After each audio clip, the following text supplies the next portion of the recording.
దీవించబడలేము, ఆశీర్వదించబడలేము. అందుకని మన అబ్రహాము దగ్గరికి వెళ్ళాలి. అబ్రహాము దేవుడు చేసినటువంటి ఆ వాగ్దానానికి వారసుడిగా మార్చబడ్డాడు.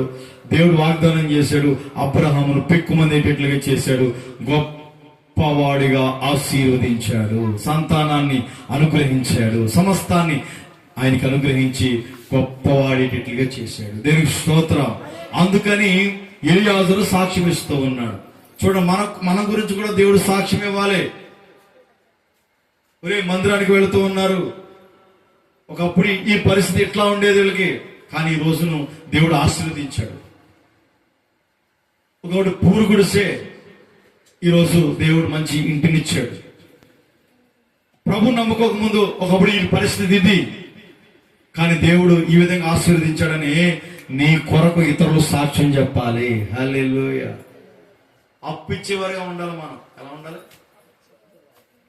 అప్పులు చేసేవారుగా ఉండకూడదు. అప్పు ఇచ్చేవారుగా చేస్తాడు దేవుడు. ఎప్పుడు తెలుసా?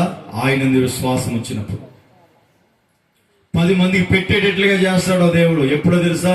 ఆయన మీద నమ్మిక ఉంచినప్పుడు. చాలా మంది కృతజ్ఞతతో చెబుతూ ఉంటారు, చాలా మంది సహాయం చేస్తూ ఉంటారు. నేను కూడా చూసి ఉన్నాను. ప్రైజ్ అల్లా. ఎలాగో తెలుసా? అయ్యా, ప్రభుని నమ్ముకున్నప్పుడు ఒకప్పుడు మాది పురుగుడిసే. మేము మా అమ్మ గింజి కాసి పెట్టేది, నూకలు దంచి పెట్టేది, మా అమ్మ బాగా ప్రార్థన చేసేది. మా అమ్మ చేసిన ప్రార్థన, మా అమ్మ చేసిన భక్తి మమ్మల్ని ఆశీర్వదించింది. హల్లెలూయా. ఒకరోజు ఆటో చేద్దామని వెళ్ళాను. కనకాలంకలో ఒక అతను పరిచయం అయ్యాడు. కనకాలం నుంచి అక్కడికి వచ్చాడు. నన్ను చూసి, పాస్టర్ గారు అండి అన్నాడు. పాస్టర్ గారు వందనాలండి. ఏమంటే మా అమ్మ ప్రార్థన చేసేదండి, ఒక్కదే ప్రార్థన చేసేది. మా అమ్మ తిట్టుకునేవాడిని. అంతవాడు ఉదయాన్నే లేచి ఇదేంట్రా ఈ గోల అనుకునేవాడిని. ప్రభు నమ్ముకోలేదప్పుడు. మా అమ్మ మాత్రం ప్రార్థన చేసేదండి. ఇప్పుడు మా అమ్మ లేదు, కానీ మా అమ్మ చేసిన ప్రార్థన నా దేవుడు ఆలకించి మమ్మల్ని ఆశీర్వదించాడు, దీవించాడు అని సాక్ష్యం చెప్తున్నాడు. ఎందుకని? తల్లిదండ్రులు చేసిన ప్రార్థన పిల్లలను ఆశీర్వదిస్తుంది. మరి నువ్వు నీ ముఖానికి నీ కోసం నువ్వే ప్రార్థన చేసుకో. పిల్లల కోసం ఏం ప్రార్థన చేస్తావు?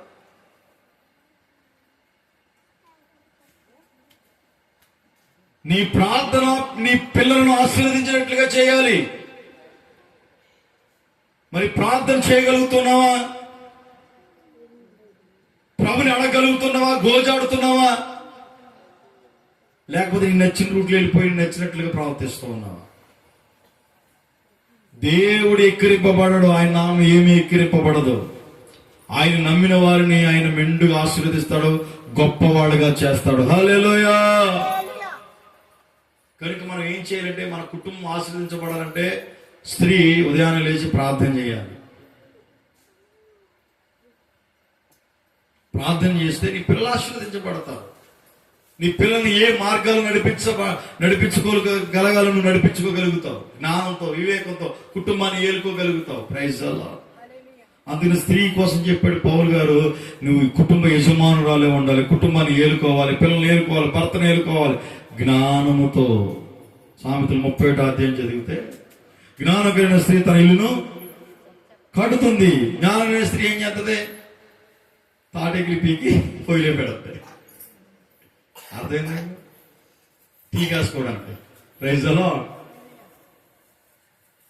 జ్ఞానం కలిగి మన ఇంటిని ఏలుకోవాలి, జ్ఞానం కలిగి మన ఇంటిని కాపాడుకోవాలి. హల్లెలూయా. ఆ విధంగా మనం భక్తి చేయగలిగితే, ఇదిగో నా యజమానిని బహుగా ఆశీర్వదించిన కనుక అతడు గొప్పవాడాయను. హల్లెలూయా. గొప్పవాడుగా నా ప్రభు మిమ్మల్ని చేయను గాక, దీవించును గాక, ఆశీర్వదించును గాక. ఈ మాటలు నా దేవుడు మీ హృదయం నీరు కట్టి ఫలింప చేయును గాక. ఆమేన్. అందరూ లేచి ప్రార్థన చేసుకుందాం.